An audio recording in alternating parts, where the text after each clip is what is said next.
ओम श्री गणेशाय नमः। श्री सरस्वत्यै नमः। श्री वेदव्यासाय नमः। नारायणं नमस्कृत्य नरं चैव नरोत्तमं देवीं सरस्वतीं व्यासं ततो जयमुदीरयेत्। नवाधिकशततमोऽध्यायः। घटोत्कच द्वारा अलम्बुश का वध और पांडव सेना में हर्ष ध्वनि। संजय उवाच।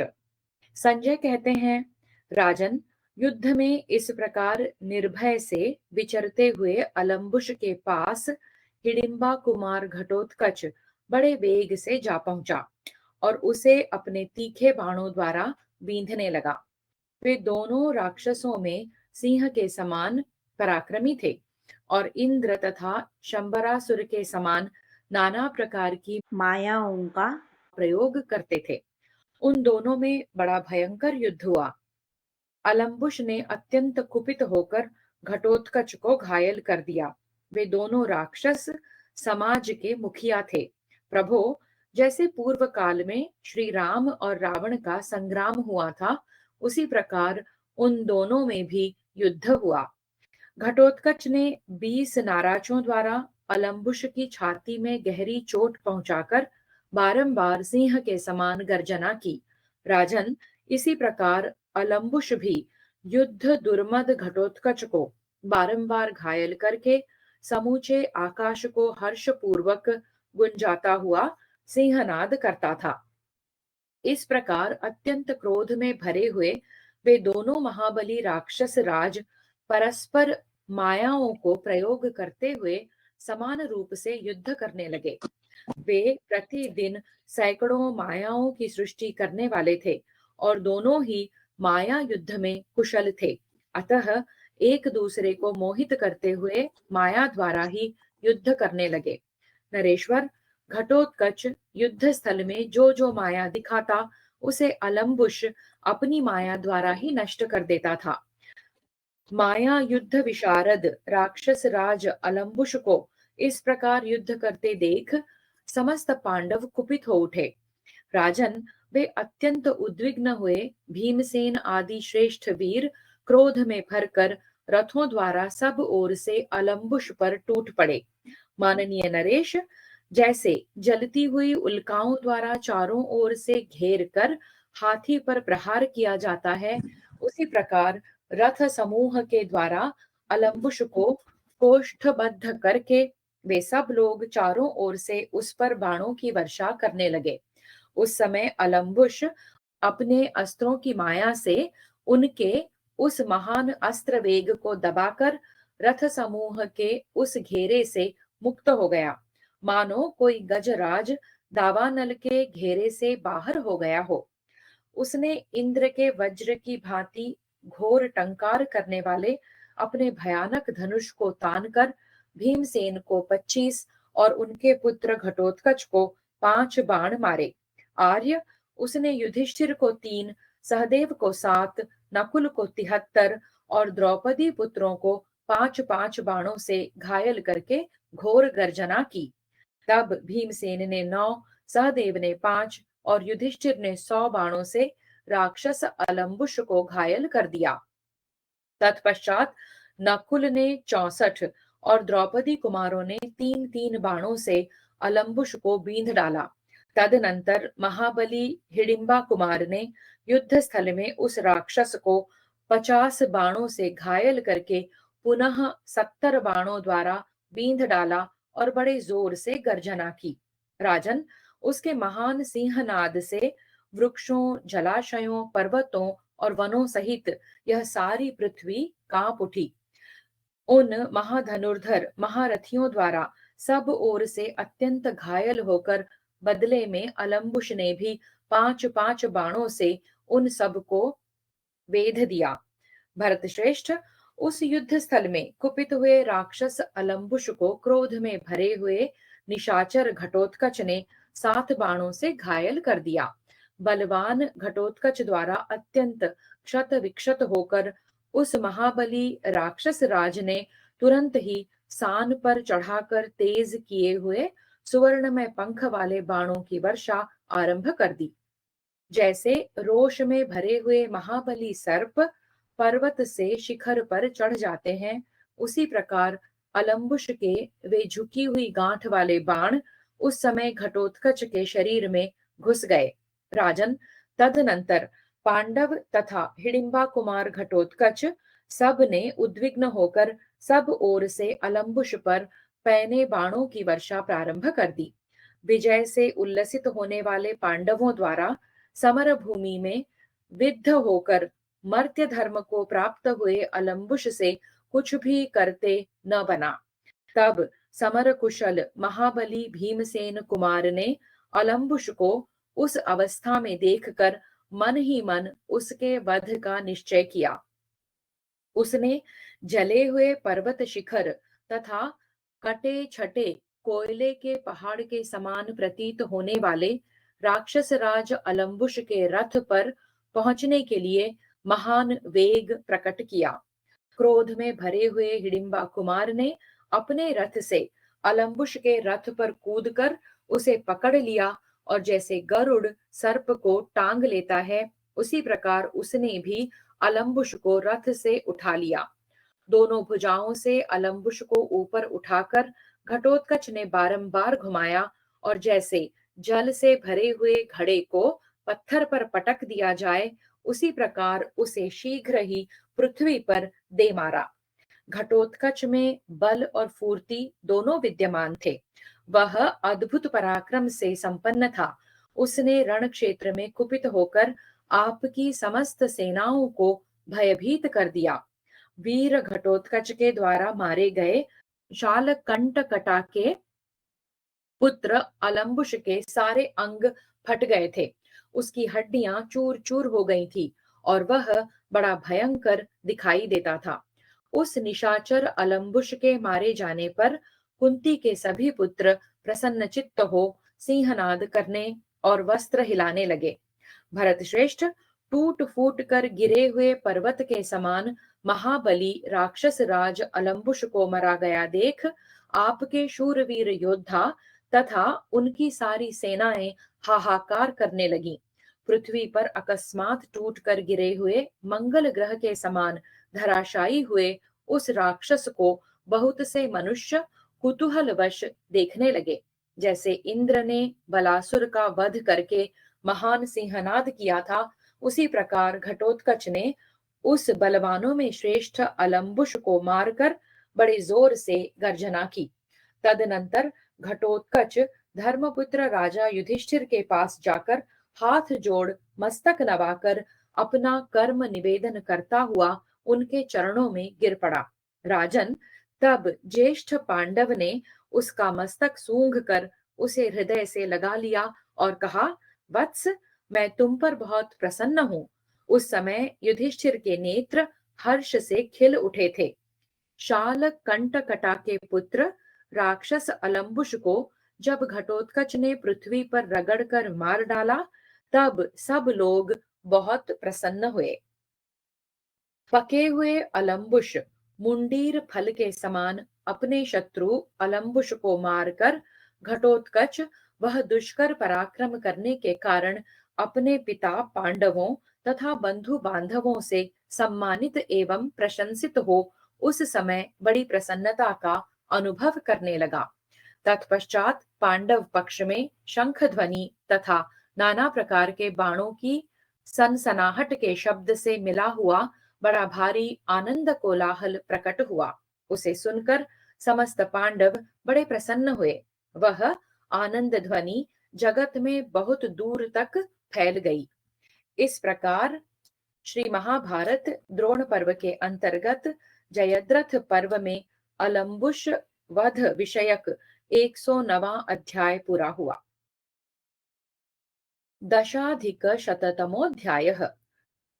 द्रोणाचार्य और सात्यकी का युद्ध तथा युधिष्ठिर का सात्यकी की प्रशंसा करते हुए उसे अर्जुन की सहायता के लिए कौरव सेना में प्रवेश करने का आदेश। धृतराष्ट्र उवाच। धृतराष्ट्र ने पूछा, संजय, सात्यकी ने युद्ध में द्रोणाचार्य को किस प्रकार रोका? यह यथार्थ रूप से बताओ।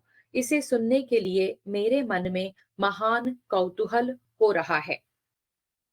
संजय उवाच। संजय ने कहा, राजन महामते, द्रोणाचार्य का सात्यकी आदि पांडव योद्धाओं के साथ जो रोमांचकारी संग्राम हुआ था, उसका वर्णन सुनिए।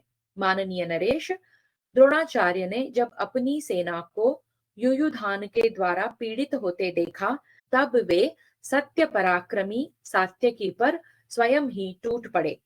उस समय सहसा आते हुए महारथी द्रोणाचार्य को सात्यकी ने 25 बाण मारे। तब पराक्रमी द्रोणाचार्य ने भी युद्ध स्थल में एकाग्र चित्त हो तुरंत ही सोने के पंख वाले 5 पैने बाणों द्वारा युयुधान को घायल कर दिया। राजन, द्रोणाचार्य के बाण शत्रुओं के मांस खाने वाले थे। वे सात्यकी के सुदृढ़ कवच को छिन्न भिन्न करके फुफकारते हुए सर्पों के समान धरती में समा गए। तब अंकुश की मार खाए हुए गजराज के समान अत्यंत कुपित हुए महाबाहु सात्यकी ने अग्नि के समान तेजस्वी 50 नाराजों द्वारा द्रोणाचार्य को वेध दिया। सात्यकी के द्वारा समरांगण में घायल हो द्रोणाचार्य ने शीघ्र ही बहुत से बाण मारकर विजय के लिए प्रयत्न करने वाले सात्यकी को क्षत विक्षत कर दिया। तदनंतर महाधनुर्धर महाबली द्रोण ने पुनः कुपित होकर झुकी हुई गांठ वाले एक बाण द्वारा सात्यकी को गहरी चोट पहुंचाई। प्रजानाथ, समर भूमि में द्रोणाचार्य के द्वारा क्षत विक्षत होकर सात्यकी से कुछ भी करते नहीं बना। नरेश्वर, रण क्षेत्र में पहने बाणों की वर्षा करते हुए द्रोणाचार्य को देखकर युयुधान के मुख पर विषाद छा गया। प्रजापाल नरेश, उन्हें उस अवस्था में देखकर आपके पुत्र और सैनिक प्रसन्न चित्त होकर बारंबार सिंहनाद करने लगे। भारत, उनकी वह घोर गर्जना सुनकर और सात्यकी को पीड़ित देखकर राजा युधिष्ठिर ने अपने समस्त सैनिकों से कहा, योद्धाओं, जैसे राहु सूर्य को ग्रस लेता है, उसी प्रकार यह वृष्णि वंश का श्रेष्ठ वीर सत्य पराक्रमी सात्यकी युद्ध स्थल में वीर द्रोणाचार्य के द्वारा काल के गाल में जाना चाहता है। अतः तुम लोग दौड़ो और वहां जाओ जहां सात्यकी युद्ध करता है। इसके बाद राजा ने पांचाल राजकुमार धृष्टद्युम्न से इस प्रकार कहा, द्रुपद नंदन, खड़े क्यों हो? तुरंत ही द्रोणाचार्य पर धावा करो। क्या तुम नहीं देखते कि द्रोण की ओर से हम लोगों पर घोर भय उपस्थित हो गया है?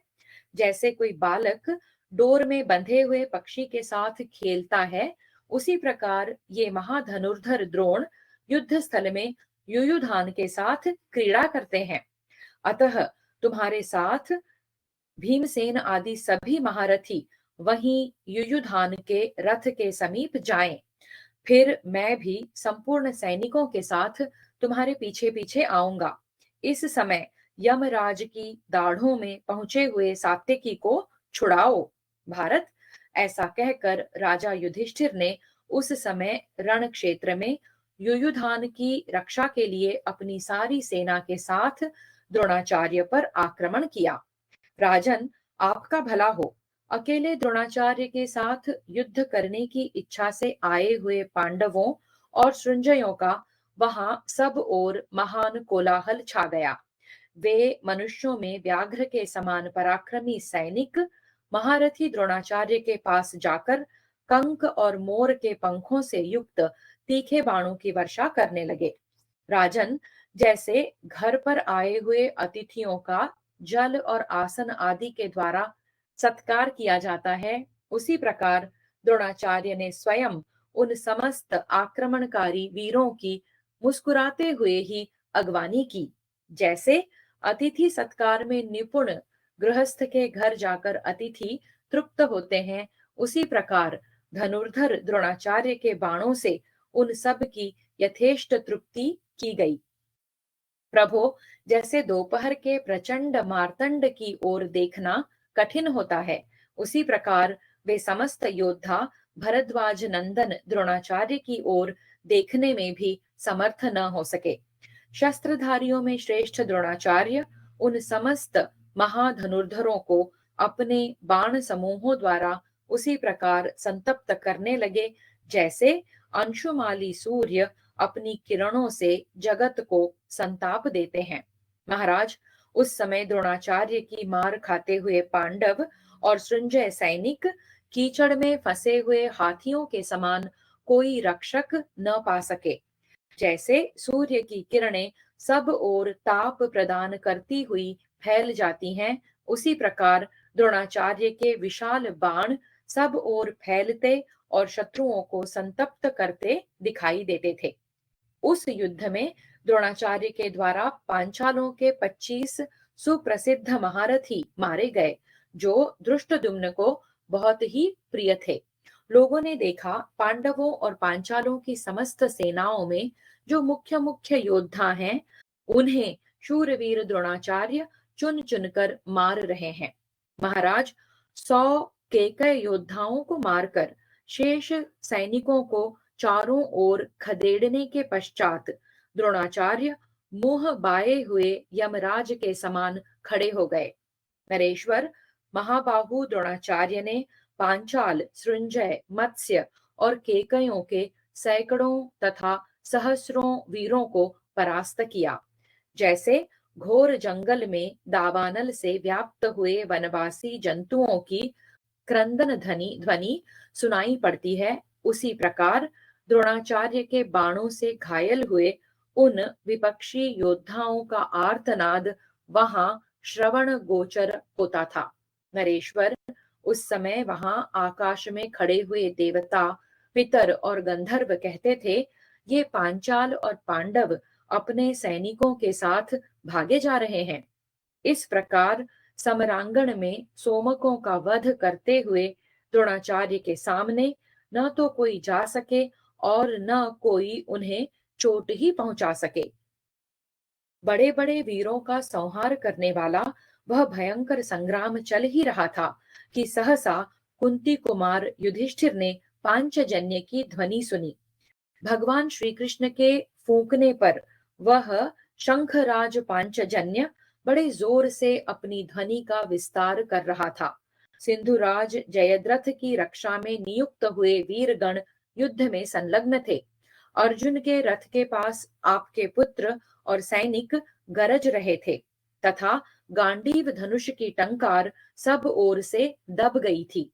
तब पांडुपुत्र राजा युधिष्ठिर मोह के वशीभूत होकर इस प्रकार चिंता करने लगे, जिस प्रकार शंखराज पांचजन्य की ध्वनि हो रही है और जिस तरह कौरव सैनिक बारंबार हर्षनाद कर रहे हैं, उससे जान पड़ता है निश्चय ही अर्जुन की कुशल नहीं है।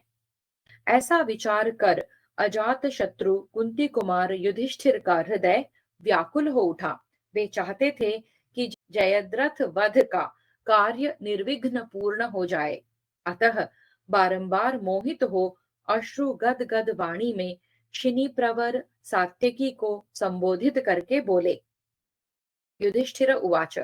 युधिष्ठिर ने कहा, शयनेय, साधु पुरुषों ने पूर्व काल में विपत्ति के समय एक सुहृद के कर्तव्य के विषय में जिस सनातन धर्म का साक्षात्कार किया है, आज उसी के पालन का अवसर उपस्थित हुआ है।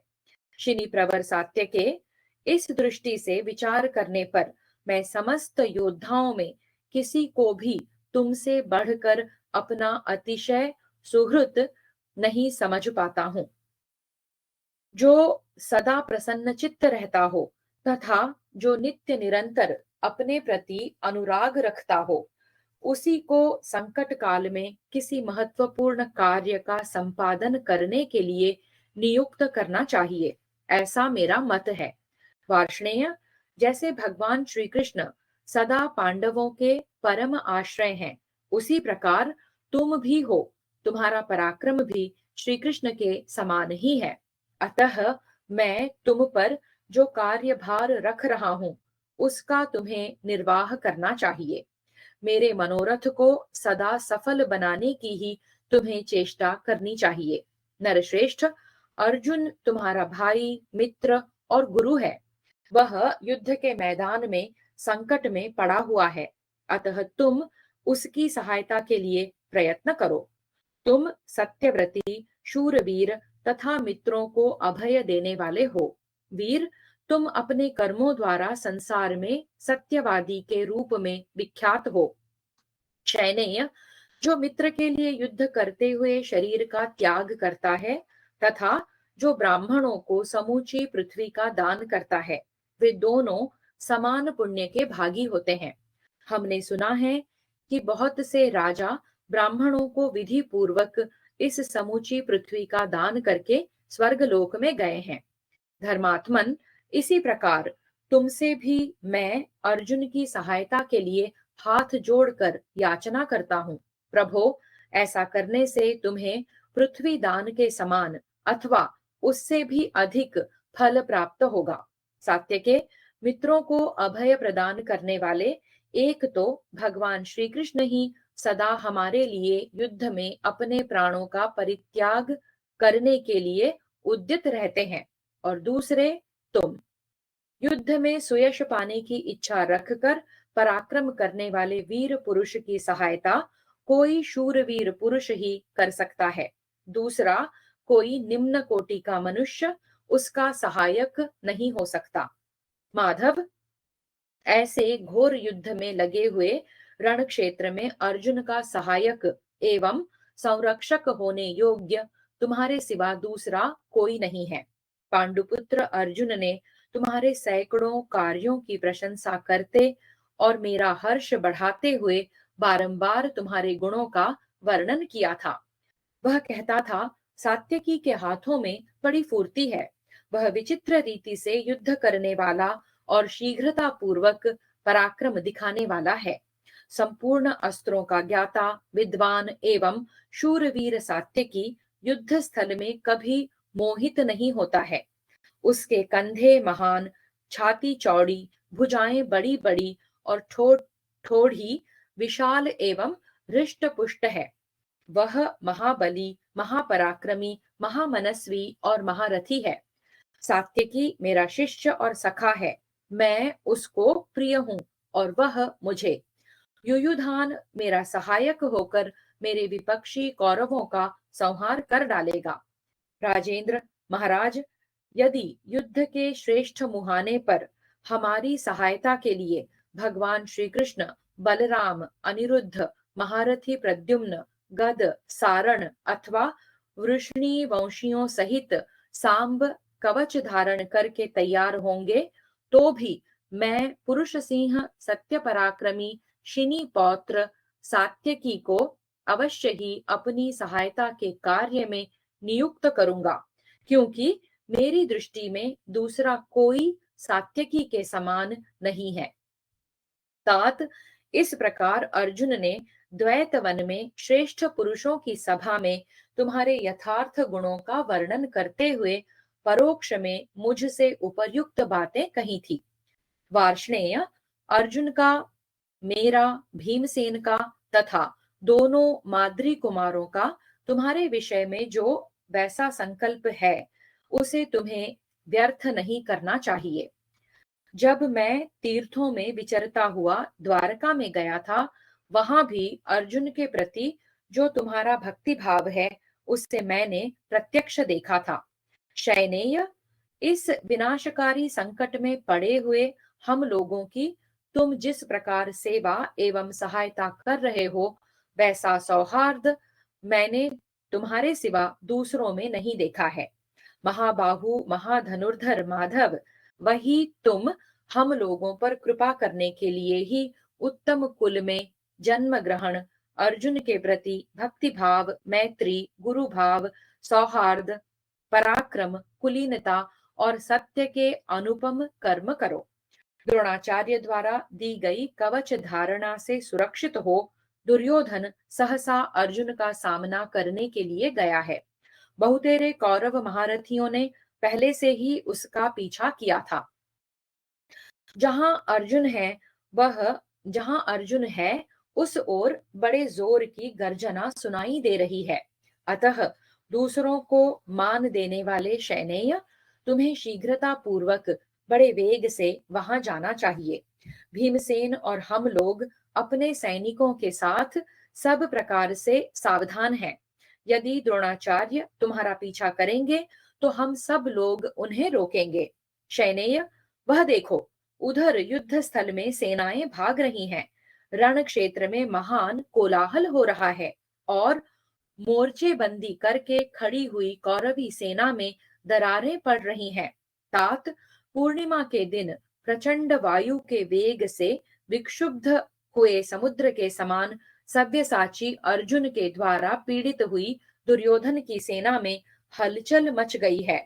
इधर उधर भागते हुए रथों, मनुष्यों और घोड़ों के द्वारा उड़ी हुई धूल से आच्छादित हुई यह सारी सेना चक्कर काट रही है।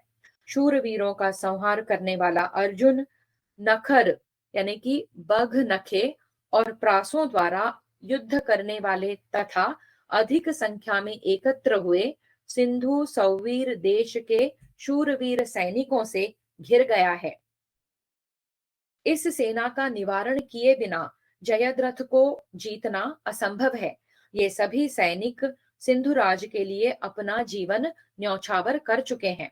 बाण शक्ति और ध्वजाओं से सुशोभित तथा घोड़े और हाथियों से भरी हुई कौरवों की इस दुर्जय सेना को देखो। सुनो, डंकों की आवाज हो रही है, जोर जोर से शंख बज रहे हैं, वीरों के सिंहनाद तथा रथों के पहियों की घरघराहट के शब्द सुनाई पड़ रहे हैं। हाथियों के चिंघाड़ने की आवाज सुनो। सहस्रों पैदल सिपाहियों तथा पृथ्वी को कंपित करते हुए दौड़ लगाने वाले घुड़सवारों के शब्द सुन लो। नर व्याघ्र अर्जुन के सामने सिंधुराज की सेना है और पीछे द्रोणाचार्य की। इसकी संख्या इतनी अधिक है कि यह देवराज इंद्र को भी पीड़ित कर सकती है। इस अनंत सैन्य समुद्र में डूबकर अर्जुन अपने प्राणों का भी परित्याग कर देगा। युद्ध में उसके मारे जाने पर मेरे जैसा मनुष्य कैसे जीवित रह सकता है। युयुधान, तुम्हारे जीते जी मैं सब प्रकार से बड़े भारी संकट में पड़ गया हूँ। निद्रा विजयी पांडुकुमार अर्जुन श्याम वर्ण वाला दर्शनीय तरुण है। वह शीघ्रता पूर्वक अस्त्र चलाता और विचित्र रीति से युद्ध करता है। तात, उस महाबाहु वीर ने सूर्योदय के समय अकेले ही कौरवी सेना में प्रवेश किया था और अब दिन बीतता चला जा रहा है। वार्ष्णेय, पता नहीं इस समय तक अर्जुन जीवित है या नहीं। महासमर में जिसके वेग को सहन करना देवताओं के लिए भी असंभव है, कौरवों की वह सेना समुद्र के समान विशाल है। तात, उस कौरवी सेना में महाबाहु अर्जुन ने अकेले ही प्रवेश किया है। आज किसी प्रकार मेरी बुद्धि युद्ध में नहीं लग रही है। इधर द्रोणाचार्य भी युद्ध स्थल में बड़े वेग से आक्रमण करके मेरी सेना को पीड़ित कर रहे हैं। महाबाहो, विप्रवर द्रोणाचार्य जैसा कार्य कर रहे हैं वह सब तुम्हारी आंखों के सामने है। एक ही समय प्राप्त हुए अनेक कार्यों में से किसका पालन आवश्यक है, इसका निर्णय करने में तुम कुशल हो। मानद, सबसे महान प्रयोजन को तुम्हें शीघ्रता पूर्वक संपन्न करना चाहिए। मुझे तो सब कार्यों में सबसे महान कार्य यही जान पड़ता है कि युद्ध स्थल में अर्जुन की रक्षा की जाए। तात, मैं दशारह नंदन भगवान श्री कृष्ण के लिए शोक नहीं करता। वे तो संपूर्ण जगत के संरक्षक और स्वामी हैं। युद्ध स्थल में तीनों लोक संगठित होकर आ जाएं तो भी वे पुरुष सिंह श्री कृष्ण उन सब को परास्त कर सकते हैं। यह तुमसे सच्ची बात कहता हूँ। फिर दुर्योधन की इस अत्यंत दुर्बल सेना को जीतना उनके लिए कौन बड़ी बात है। परंतु वार्ष्णेय, यह अर्जुन तो युद्ध स्थल में बहुसंख्यक सैनिकों द्वारा पीड़ित होने पर समरांगण में अपने प्राणों का परित्याग कर देगा।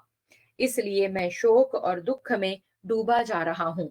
अतः तुम मेरे जैसे मनुष्य से प्रेरित हो ऐसे संकट के समय अर्जुन जैसे प्रिय सखा के पथ का अनुसरण करो, जैसा कि तुम्हारे जैसे वीर पुरुष किया करते हैं। सात्वत वृष्णि वंशी प्रमुख वीरों में रण क्षेत्र के लिए दो ही व्यक्ति अतिरथी माने गए हैं। एक तो महाबाहु प्रद्युम्न और दूसरे सुविख्यात वीर तुम। नरव्याघ्र, तुम अस्त्र विद्या के ज्ञान में भगवान श्री कृष्ण के समान, बल में बलराम जी के तुल्य और वीरता में धनंजय के समान हो। इस जगत में भीष्म और द्रोण के बाद तुझ पुरुष सिंह सात्यकी को ही श्रेष्ठ पुरुष संपूर्ण युद्ध कला में निपुण बताते हैं। जब अच्छे पुरुषों का समाज जुटता है, उस समय उसमें आए हुए सब लोग संसार में तुम्हारे गुणों को सदा सर्वदा सबसे विलक्षण ही बतलाते हैं। उनका कहना है कि सात्यकी देवता, असुर, गंधर्व, किन्नर तथा बड़े बड़े नागों सहित बहुसंख्यक शत्रुओं पर विजय पा सकते हैं, संपूर्ण जगत से अकेले ही युद्ध कर सकते हैं। माधव, लोग कहते हैं कि संसार में सात्यकी के लिए कोई कार्य असाध्य नहीं है। महाबली वीर, सब लोगों की तथा मेरी और अर्जुन की, दोनों भाइयों की तुम्हारे विषय में बड़ी उत्तम भावना है। अतः मैं तुमसे जो कुछ कहता हूँ उसका पालन करो। महाबाहो, तुम हमारी पूर्वोक्त धारणा को बदल न देना। समरांगण में प्यारे प्राणों का मोह छोड़कर निर्भय के समान विचरो। शैनेय, दशार्ह कुल के वीर पुरुष रण क्षेत्र में अपने प्राण बचाने की चेष्टा नहीं करते हैं।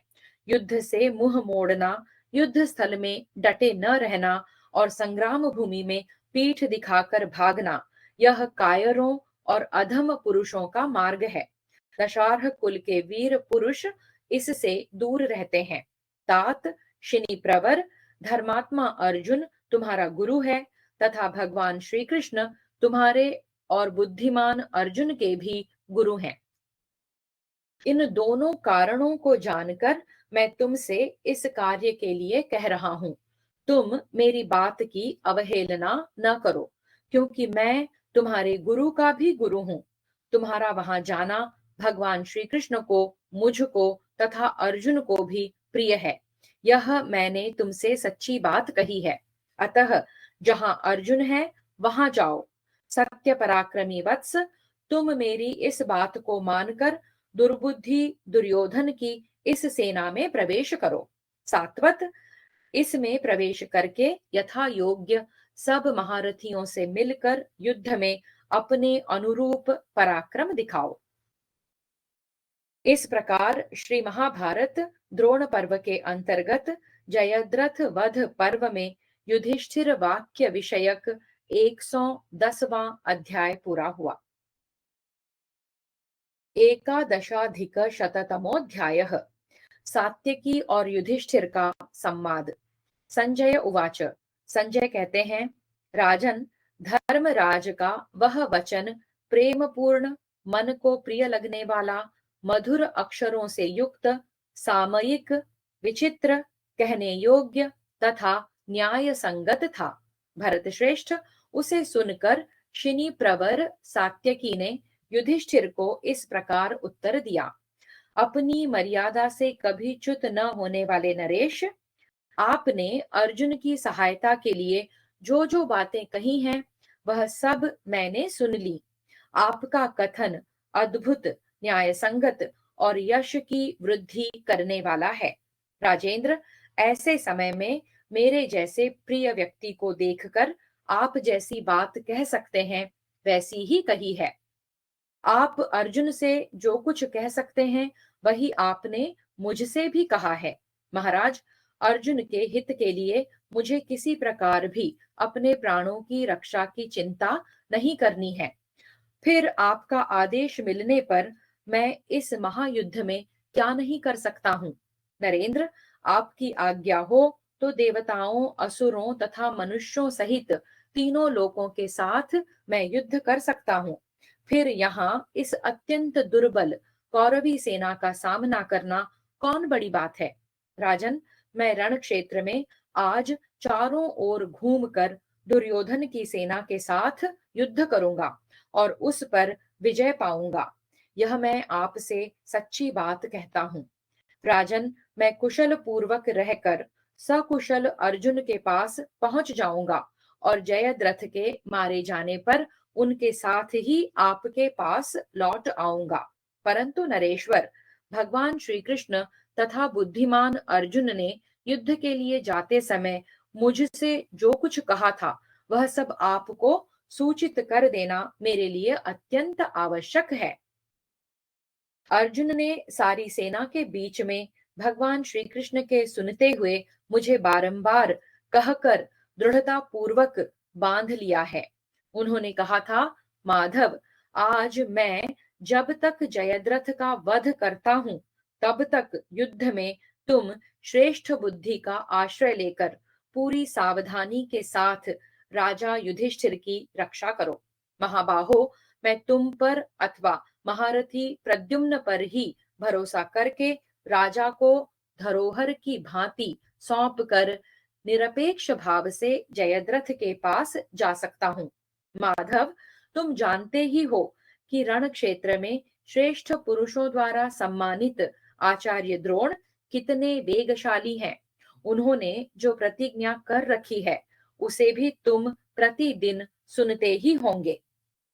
द्रोणाचार्य भी धर्मराज को बंदी बनाना चाहते हैं और वे समरांगण में राजा युधिष्ठिर को कैद करने में समर्थ भी हैं। ऐसी अवस्था में नरश्रेष्ठ धर्मराज युधिष्ठिर की रक्षा का सारा भार तुम पर ही रख कर आज मैं सिंधुराज के वध के लिए जाऊंगा। माधव, यदि द्रोणाचार्य रण क्षेत्र में धर्मराज को बलपूर्वक बंदी न बना सकें, तो मैं जयद्रथ का वध करके शीघ्र ही लौट आऊंगा। मधुवंशी वीर, यदि द्रोणाचार्य ने नरश्रेष्ठ युधिष्ठिर को कैद कर लिया, तो सिंधुराज का वध नहीं हो सकेगा और मुझे भी महान दुख होगा। यदि सत्यवादी नरश्रेष्ठ पांडुकुमार युधिष्ठिर इस प्रकार बंदी बनाए गए, तो निश्चय ही हमें पुनः वन में जाना पड़ेगा। यदि द्रोणाचार्य रण क्षेत्र में कुपित होकर युधिष्ठिर को कैद कर लेंगे, तो मेरी यह विजय अवश्य ही व्यर्थ हो जाएगी। महाबाहु माधव, इसलिए तुम आज मेरा प्रिय करने, मुझे विजय दिलाने और मेरे यश की वृद्धि करने के लिए युद्ध स्थल में राजा युधिष्ठिर की रक्षा करो। प्रभो, इस प्रकार द्रोणाचार्य से निरंतर भय मानते हुए सव्यसाची अर्जुन ने आपको मेरे पास धरोहर के रूप में रख छोड़ा है। महाबाहो प्रभो, मैं प्रतिदिन युद्ध स्थल में रुक्मिणी नंदन प्रद्युम्न के सिवा दूसरे किसी वीर को ऐसा नहीं देखता जो द्रोणाचार्य के सामने खड़ा होकर उनसे युद्ध कर सके। अर्जुन मुझे भी बुद्धिमान द्रोणाचार्य का सामना करने में समर्थ योद्धा मानते हैं। महीपते, मैं अपने आचार्य की इस संभावना को तथा उनके उस आदेश को न तो पीछे ढकेल सकता हूँ और न आपको ही त्याग सकता हूँ। द्रोणाचार्य अभेद्य कवच से सुरक्षित हैं। वे शीघ्रता पूर्वक हाथ चलाने के कारण रण क्षेत्र में अपने विपक्षी को पाकर उसी प्रकार क्रीड़ा करते हैं जैसे कोई बालक पक्षी के साथ खेल रहा हो। यदि कामदेव के अवतार श्री कृष्ण कुमार प्रद्युम्न यहाँ हाथ में धनुष लेकर खड़े होते, तो उन्हें मैं आपको सौंप देता। वे अर्जुन के समान ही आपकी रक्षा कर सकते थे। आप पहले अपनी रक्षा की व्यवस्था कीजिए। मेरे चले जाने पर कौन आपका संरक्षण करने वाला है, जो रण क्षेत्र में तब तक द्रोणाचार्य का सामना करता रहे जब तक कि मैं अर्जुन के पास जाता और लौटता हूँ। महाराज, आज आपके मन में अर्जुन के लिए भय नहीं होना चाहिए। वे महाबाहु किसी कार्यभार को उठा लेने पर कभी शिथिल नहीं होते हैं। राजन, जो सौवीर, सिंधु तथा पुरु देश के योद्धा हैं, जो उत्तर और दक्षिण के निवासी एवं अन्य महारथी हैं, तथा जो कर्ण आदि श्रेष्ठ रथी बताए गए हैं, वे कुपित हुए अर्जुन की 16वीं कला के बराबर भी नहीं है। नरेश्वर, देवता, असुर, मनुष्य, राक्षस, किन्नर तथा महान सर्प गणों सहित यह समूची पृथ्वी और सभी स्थावर जंगम प्राणी युद्ध के लिए उद्यत हो जाएं, तो भी सब मिलकर भी युद्ध स्थल में अर्जुन का सामना नहीं कर सकते हैं। महाराज, ऐसा जानकर अर्जुन के विषय में आपका भय दूर हो जाना चाहिए। जहां सत्य पराक्रमी और महाधनुर्धर वीर श्री कृष्ण एवं अर्जुन विद्यमान हैं, वहां किसी प्रकार भी कार्य में व्याघात नहीं हो सकता। आपके भाई अर्जुन में जो दैवी शक्ति, अस्त्र विद्या की निपुणता, योग, युद्ध स्थल में अमर्ष, कृतज्ञता और दया आदि सद्गुण हैं, उनका आप बारंबार चिंतन कीजिए। राजन, मैं आपका सहायक रहा हूँ। यदि मैं भी अर्जुन के पास चला जाता हूँ, तो युद्ध में द्रोणाचार्य जिन विचित्र अस्त्रों का प्रयोग करेंगे, उन पर भी आप अच्छी तरह विचार कर लीजिए। भरतवंशी नरेश, द्रोणाचार्य आपको कैद करने की बड़ी इच्छा रखते हैं। वे अपनी प्रतिज्ञा की रक्षा करते हुए उसे सत्य कर दिखाना चाहते हैं। अब आप अपनी रक्षा का प्रबंध कीजिए। पार्थ, मेरे चले जाने पर कौन आपका रक्षक होगा, जिस पर विश्वास करके मैं अर्जुन के पास चला जाऊं? महाराज कुरुनंदन, मैं आपको इस महासमर में किसी वीर के संरक्षण में रखे बिना कहीं नहीं जाऊंगा। यह मैं आपसे सच्ची बात कहता हूं। बुद्धिमानों में श्रेष्ठ महाराज, अपनी बुद्धि से इस विषय में बहुत सोच विचार करके आपको जो परम मंगल कारक कृत्य जान पड़े, उसके लिए मुझे आज्ञा दें। युधिष्ठिर उवाच। युधिष्ठिर बोले, महाबाहु माधव, तुम जैसा कहते हो वह ठीक है।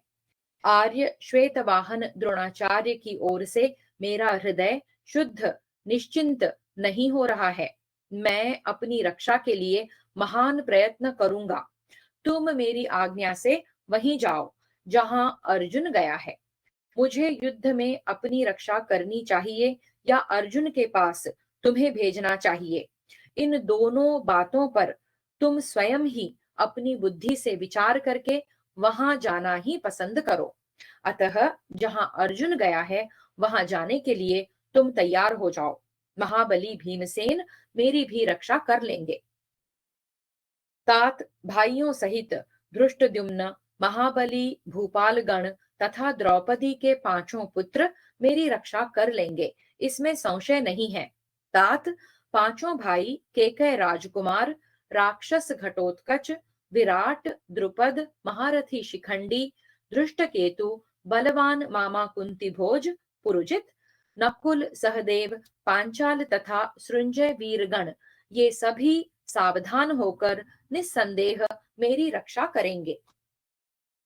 सेना सहित द्रोणाचार्य तथा कृतवर्मा ये युद्ध स्थल में मेरे पास नहीं पहुंच सकते और न मुझे परास्त ही कर सकेंगे। शत्रुओं को संताप देने वाला धृष्टद्युम्न समरांगण में कुपित हुए द्रोणाचार्य को पराक्रम करके रोक लेगा। ठीक वैसे ही जैसे तट की भूमि समुद्र को आगे बढ़ने से रोक देती है। जहां शत्रु वीरों का संहार करने वाला द्रुपद कुमार संग्राम भूमि में खड़ा होगा, वहां मेरी प्रबल सेना पर द्रोणाचार्य किसी तरह आक्रमण नहीं कर सकते। यह धृष्टद्युम्न द्रोणाचार्य का नाश करने के लिए कवच, धनुष, बाण, खड्ग और श्रेष्ठ आभूषणों के साथ अग्नि से प्रकट हुआ है। अतः शिनी नंदन, तुम निश्चिंत होकर जाओ, मेरे लिए संदेह मत करो। धृष्टद्युम्न रण क्षेत्र में कुपित हुए द्रोणाचार्य को सर्वथा रोक देगा। इस प्रकार श्री महाभारत द्रोण पर्व के अंतर्गत जयद्रथ वध पर्व में युधिष्ठिर और सात्यकी का संवाद विषयक 111वां अध्याय पूरा हुआ। द्वादशाधिक शततमोऽध्यायः। सात्यकी की अर्जुन के पास जाने की तैयारी। और सम्मान पूर्वक विदा होकर उनका प्रस्थान तथा साथ आते हुए भीम को युधिष्ठिर की रक्षा के लिए लौटा देना। संजय उवाच। संजय कहते हैं, राजन, धर्मराज का वह कथन सुनकर शिनी प्रवर सात्यकी के मन में राजा को छोड़कर जाने से अर्जुन के अप्रसन्न होने की आशंका उत्पन्न हुई। विशेषतः उन्हें अपने लिए लोकापवाद का भय दिखाई देने लगा। वे सोचने लगे, मुझे अर्जुन की ओर आते देख सब लोग यही कहेंगे कि यह डर कर भाग आया है। युद्ध में दुर्जय वीर पुरुष रत्न सात्यकी ने इस प्रकार भांति भांति के विचार करके धर्मराज से यह बात कही। प्रजानाथ, यदि आप अपनी रक्षा की व्यवस्था की हुई मानते हैं तो आपका कल्याण हो। मैं अर्जुन के पास जाऊंगा और आपकी आज्ञा का पालन करूंगा। राजन, मैं आपसे सच कहता हूँ कि तीनों लोकों में कोई ऐसा पुरुष नहीं है जो मुझे पांडुनंदन अर्जुन से अधिक प्रिय हो। मानद, मैं आपके आदेश और संदेश से अर्जुन के पथ का अनुसरण करूंगा। आपके लिए कोई ऐसा कार्य नहीं है जिसे मैं किसी प्रकार न कर सकूं। नरश्रेष्ठ, मेरे गुरु अर्जुन का वचन मेरे लिए जैसा महत्व रखता है, आपका वचन भी वैसा ही है, बल्कि उससे भी बढ़कर है। नृपश्रेष्ठ, दोनों भाई श्री कृष्ण और अर्जुन आपके प्रिय साधन में लगे हुए हैं और उन दोनों के प्रिय कार्य में आप मुझे तत्पर जानिए। प्रभो नरश्रेष्ठ, मैं आपकी आज्ञा शिरोधार्य करके पांडुनंदन अर्जुन के लिए इस दुर्भेद्य सैन्य व्यूह का भेदन कर उनके पास जाऊंगा। राजन, जैसे महामत्स्य महासागर में प्रवेश करता है, उसी प्रकार मैं भी कुपित होकर द्रोणाचार्य की सेना में घुसता हूँ। मैं वहीं जाऊंगा जहां राजा जयद्रथ है। पांडुनंदन अर्जुन से भयभीत हो अपनी सेना का आश्रय लेकर जयद्रथ जहां अश्वत्थामा, कर्ण और कृपाचार्य आदि श्रेष्ठ महारथियों से सुरक्षित होकर खड़ा है, वहीं मुझे पहुंचना है। प्रजापालक नरेश, इस समय जहां जयद्रथ वध के लिए उद्यत हुए अर्जुन खड़े हैं, उस स्थान को मैं यहाँ से 3 योजन दूर मानता हूँ। राजन, अर्जुन के 3 योजन दूर चले जाने पर भी मैं जयद्रथ वध के पहले ही सुदृढ़ हृदय से अर्जुन के स्थान पर पहुंच जाऊंगा।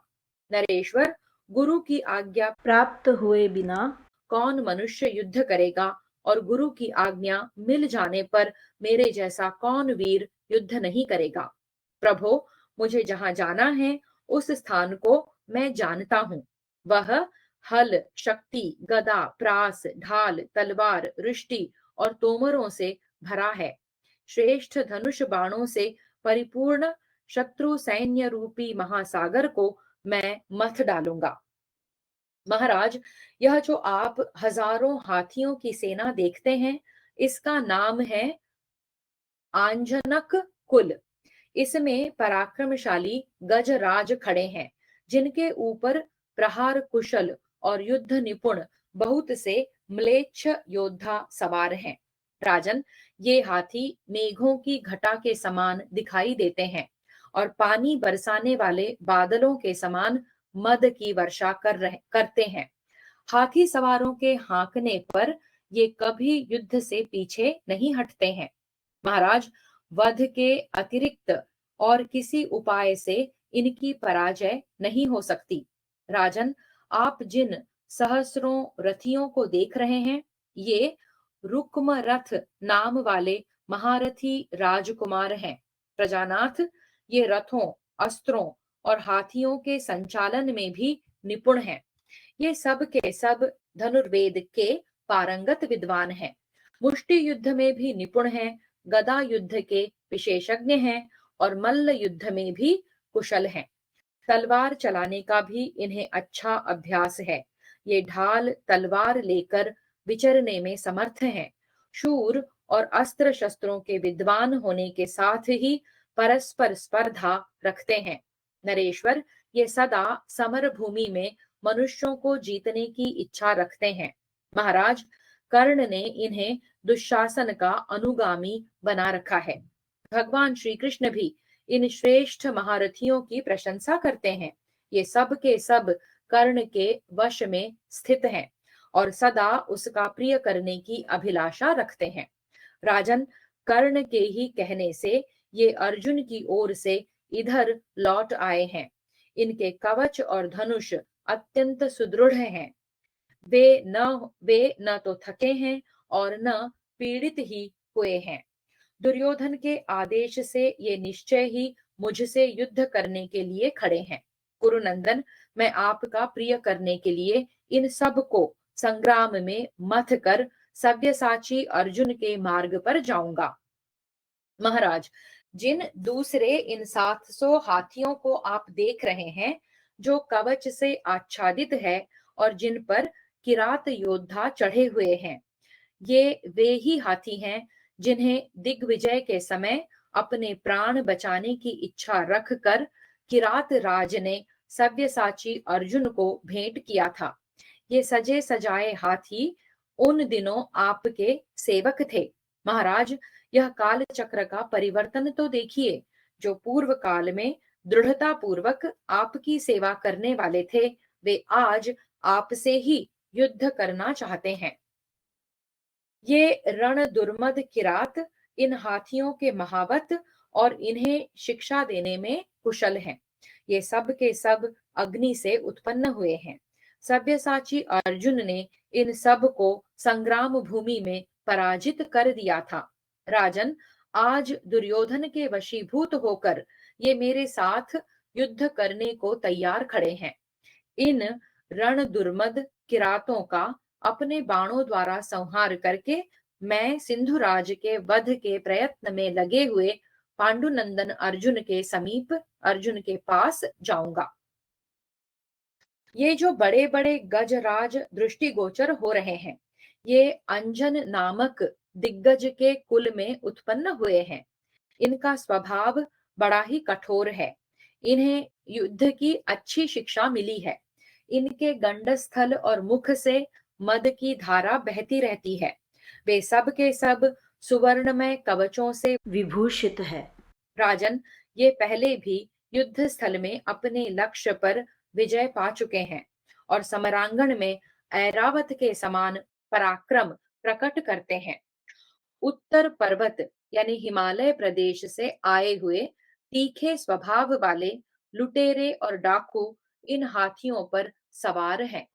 एक टिप्पणी है, अंजन के कुल में उत्पन्न हुए हाथियों का लक्षण इस प्रकार बतलाया गया है। स्निग्ध एवं नील वर्ण के मेघों की घटा के समान काले, बलवान, विशाल, शुंड दंड से सुशोभित तथा सुंदर विभाग युक्त विशाल मस्तक वाले हाथी अंजन कुल की संतानें हैं। वे कर्कश स्वभाव वाले तथा श्रेष्ठ योद्धा हैं। उन्होंने काले लोहे के बने हुए कवच धारण कर रखे हैं। उनमें से बहुत से दस्यु गायों के पेट से उत्पन्न हुए हैं। कितने ही बंदरियों की संतान हैं।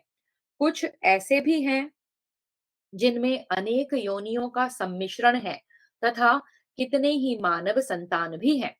यहाँ एकत्र हुए हिम दुर्ग निवासी पापाचारी म्लेच्छों की यह सेना धुएं के समान काली प्रतीत होती है। काल से प्रेरित हुआ दुर्योधन इन समस्त राजाओं के समुदाय को तथा रथियों में श्रेष्ठ द्रोणाचार्य, कृपाचार्य, भूरिश्रवा, जयद्रथ और कर्ण को पाकर पांडवों का अपमान करता है तथा अपने आप को कृतार्थ मान रहा है। कुंती नंदन, वे सब लोग आज मेरे नाराजों के लक्ष्य बने हुए हैं।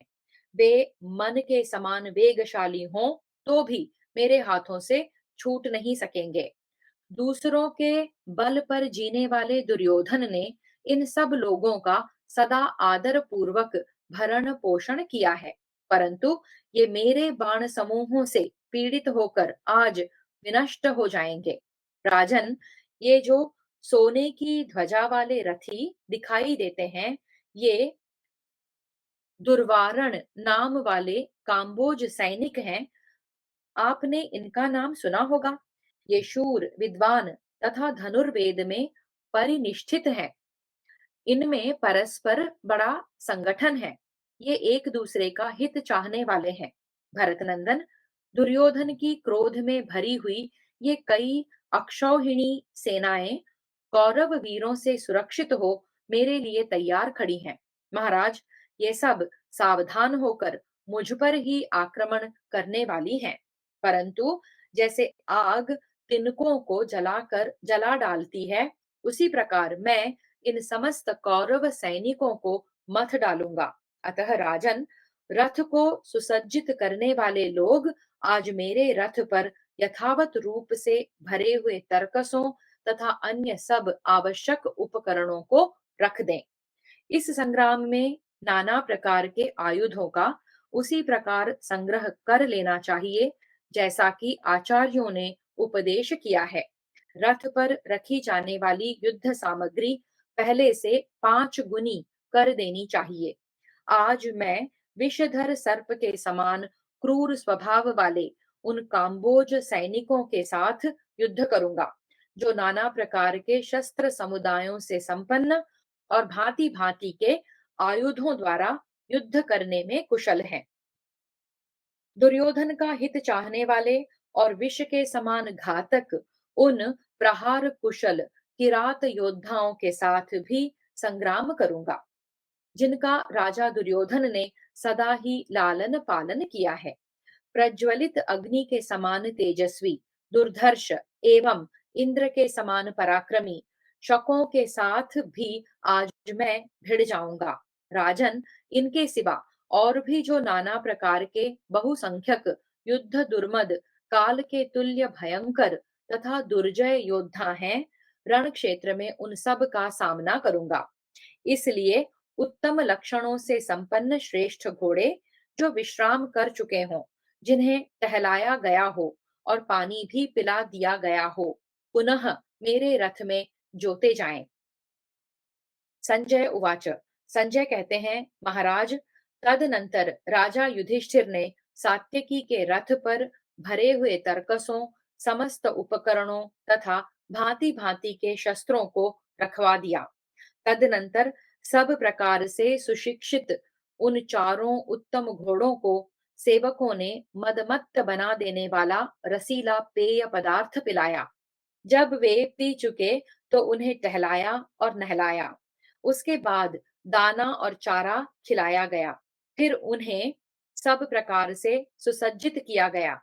उनके अंगों में गड़े हुए बाण पहले ही निकाल दिए गए थे। वे चारों घोड़े सोने की मालाओं से विभूषित थे। उन योग्य अश्वों की कांति सुवर्ण के समान थी। वे सुशिक्षित और शीघ्रगामी थे। उनके मन में हर्ष और उत्साह था, तनिक भी व्यग्रता नहीं थी। उन्हें विधि पूर्वक सजाया गया था। स्वर्ण में अलंकारों से अलंकृत उन अश्वों को सारथी ने विधि पूर्वक रथ में जोता। वह रथ सुवर्ण में केशरों से सुशोभित सिंह के चिन्ह वाले विशाल ध्वज से संपन्न था। मणियों और मूंगों से चित्रित सोने की शलाकाओं से शोभायमान एवं श्वेत पताकाओं से अलंकृत था। उस रथ के ऊपर स्वर्ण में दंड से विभूषित छत्र तना हुआ था तथा रथ के भीतर नाना प्रकार के शस्त्र तथा अन्य आवश्यक सामान रखे गए थे। जैसे मातली इंद्र का सारथी और सखा भी है, उसी प्रकार दारूक का छोटा भाई सात्यकी का सारथी और प्रिय सखा था। उसने सात्यकी को यह सूचना दी कि रथ जोत कर तैयार है। तदनंतर सात्यकी ने स्नान करके पवित्र हो यात्रा कालिक मंगल कृत्य संपन्न करने के पश्चात 1 सहस्र स्नातकों को सोने की मुद्राएं दान की। ब्राह्मणों के आशीर्वाद पाकर तेजस्वी पुरुषों में श्रेष्ठ एवं मधुपर्क के अधिकारी सात्यकी ने कैलातक नामक मधु का पान किया। उसे पीते ही उनकी आंखें लाल हो गईं, मद से नेत्र चंचल हो उठे। फिर उन्होंने अत्यंत हर्ष में भरकर वीर कांस्य पात्र का स्पर्श किया। उस समय प्रज्वलित अग्नि के समान रथियों में श्रेष्ठ सात्यकी का तेज दुगुना हो गया। उन्होंने बाण सहित धनुष को गोद में लेकर ब्राह्मणों के मुख से स्वस्ति वाचन का कार्य संपन्न कराकर कवच एवं आभूषण धारण किए। फिर कुमारी कन्याओं ने लावा, गंध तथा पुष्पमालाओं से उनका पूजन एवं अभिनंदन किया। इसके बाद सात्यकी ने हाथ जोड़कर युधिष्ठिर के चरणों में प्रणाम किया और युधिष्ठिर ने उनका मस्तक सूंघा। फिर वे उस विशाल रथ पर आरूढ़ हो गए। तदनंतर वे हृष्ट पुष्ट वायु के समान वेगशाली एवं अजेय सिंधु देशीय घोड़े मदमत्त हो उस विजयशील रथ को लेकर चल दिए। इसी प्रकार धर्मराज से सम्मानित भीमसेन भी युधिष्ठिर को प्रणाम करके सात्यकी के साथ चले। उन दोनों शत्रुदमन वीरों को आपकी सेना में प्रवेश करने के लिए इच्छुक देख द्रोणाचार्य आदि आपके सारे सैनिक सावधान होकर खड़े हो गए। उस समय भीमसेन को कवच आदि से सुसज्जित होकर अपने पीछे आता देख उनका अभिनंदन करके वीर सात्यकी ने उनसे यह हर्षवर्धक वचन कहा। भीमसेन, तुम राजा युधिष्ठिर की रक्षा करो, यही तुम्हारे लिए सबसे महान कार्य है। जिसे काल ने रांध कर पका दिया है, उस कौरव सेना को चीरकर मैं भीतर प्रवेश कर जाऊंगा। शत्रुदमन वीर, इस समय और भविष्य में भी राजा की रक्षा करना ही श्रेयस्कर है। तुम मेरा बल जानते हो और मैं तुम्हारा। अतः भीमसेन, यदि तुम मेरा प्रिय करना चाहते हो तो लौट जाओ। सात्यकी के ऐसा कहने पर भीमसेन ने उनसे कहा, अच्छा भैया, तुम कार्य सिद्धि के लिए आगे बढ़ो। पुरुष प्रवर, मैं राजा की रक्षा करूंगा। भीमसेन के ऐसा कहने पर सात्यकी ने उनसे कहा, कुंती कुमार, तुम जाओ, निश्चय ही लौट जाओ, मेरी विजय अवश्य होगी। भीमसेन, तुम जो मेरे गुणों में अनुरक्त होकर मेरे वश में हो गए हो तथा इस समय दिखाई देने वाले शुभ शकुन मुझे जैसी बात बता रहे हैं, इससे जान पड़ता है कि महात्मा अर्जुन के द्वारा पापी जयद्रथ के मारे जाने पर मैं निश्चय ही लौटकर धर्मात्मा राजा युधिष्ठिर का आलिंगन करूंगा। भीमसेन से ऐसा कहकर उन्हें विदा करने के पश्चात महायशस्वी सात्यकी ने आपकी सेना की ओर उसी प्रकार देखा जैसे बाघ मृगों के झुंड की ओर देखता है। नरेश्वर, सात्यकी को अपने भीतर प्रवेश करने के लिए उत्सुक देख आपकी सेना पर पुनः मोह छा गया और वह बारंबार कांपने लगी। राजन, तदनंतर धर्मराज की आज्ञा के अनुसार अर्जुन से मिलने के लिए सात्यकी आपकी सेना की ओर वेग पूर्वक बढ़े। इस प्रकार श्री महाभारत द्रोण पर्व के अंतर्गत जयद्रथ वध पर्व में सात्यकी का कौरव सेना में प्रवेश विषयक 112वां अध्याय पूरा हुआ। त्रयोदशाधिक शततमोऽध्यायः। सात्यकी का द्रोण और कृतवर्मा के साथ युद्ध करते हुए काम्बोजों की सेना के पास पहुंचना। संजय उवाच। संजय कहते हैं, महाराज, जब युयुधान युद्ध की इच्छा से आपकी सेना की ओर बढ़े, उस समय अपने सैनिकों से घिरे हुए धर्मराज युधिष्ठिर द्रोणाचार्य के रथ का सामना करने के लिए उनके पीछे पीछे गए। तदनंतर समर भूमि में उन्मत्त होकर लड़ने वाले पांचाल राजकुमार धृष्टद्युम्न तथा राजा वसुदान ने पांडव सेना में पुकार कर कहा, योद्धाओं, आओ, आगे आओ, दौड़ो और शीघ्रता पूर्वक प्रहार करो, जिससे रण दुर्मद सात्यकी सुख पूर्वक आगे जा सके, क्योंकि बहुत से कौरव महारथी इन्हें पराजित करने का प्रयत्न करेंगे। सेनापति की पूर्वोक्त बात दोहराते हुए सभी पांडव महारथी बड़े वेग से वहां आ पहुंचे उस समय हम लोगों ने भी उन्हें जीतने की अभिलाषा से उन पर धावा कर दिया। युयुधान के रथ को देखकर आपके सैनिक शंख ध्वनि से मिश्रित बाणों का शब्द प्रकट करते हुए उनके सामने दौड़े आए। तदनंतर सात्यकी के रथ के समीप महान कोलाहल मच गया। महाराज, चारों ओर से दौड़कर आती हुई आपके पुत्र की सेना सात्यकी के बाणों से आच्छादित हो सैकड़ों टुकड़ियों में बंटकर तितर बितर हो गई। उस सेना के छिन्न भिन्न होते ही शिनी के महारथी पौत्र ने सेना के मुहाने पर खड़े हुए 7 महाधनुर्धर वीरों को मार गिराया। राजेंद्र, तदनंतर विभिन्न जनपदों के स्वामी अन्यान्य वीर राजाओं को भी उन्होंने अपने अग्नि सदृश बाणों द्वारा यमलोक पहुंचा दिया। वे एक बाण से सैकड़ों वीरों को और सैकड़ों बाणों से एक एक वीर को घायल करने लगे। जिस प्रकार भगवान पशुपति पशुओं का संहार कर डालते हैं, उसी प्रकार सात्यकी ने हाथी सवारों, हाथियों को, घुड़सवारों, घोड़ों को तथा घोड़े और सारथी सहित रथियों को मार डाला। इस प्रकार बाण धारा की वर्षा करने वाले उस अद्भुत पराक्रमी सात्यकी के सामने जाने का साहस आपके कोई सैनिक न कर सके। उस महाबाहु वीर ने अपने बाणों से रौंद कर आपके सारे सिपाहियों को मसल डाला। वे वीर सिपाही ऐसे डर गए कि उस अत्यंत मानी शूरवीर को देखते ही युद्ध का मैदान छोड़ देते थे। माननीय नरेश, सारे कौरव सैनिक सात्यकी के तेज से मोहित हो अकेले होने पर भी उन्हें अनेक रूपों में देखने लगे। वहां बहुसंख्यक रथ चूर चूर हो गए थे। उनकी बैठकें टूट फूट गई थी। पहियों के टुकड़े टुकड़े हो गए थे।